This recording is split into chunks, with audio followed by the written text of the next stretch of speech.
এয়া দেখিছে, কচু নহয় জিভা পানী পৰি আছে, ক'বই নালাগে, এনেকুৱাকৈ লোভ লাগি আছে, মানে খাবও নোৱাৰো, ভয়ো লাগে। কিন্তু আজি তথাপিও মানে মোৰ মনটো ৰখিব পৰা নাই। মানুহজনে গালি দিলেও দিব, যি কৰে কৰিব, মানে আজি মই খাইহে এৰিম। এয়া দেখিছেনে, আজি লেচু খামেই। আৰু আপোনালোককো যদি এনেকুৱা লেচু লাগে তেতিয়াহ'লে 20টা লেচু 20 টকা, আহি পেলাই কিনিব পাৰেহি। এয়া দেখিছেনে, এয়া দেখিছেনে,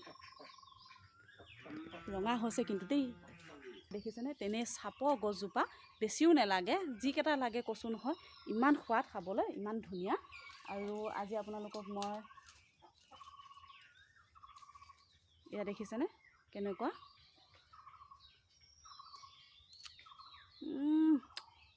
কি যে মিঠা।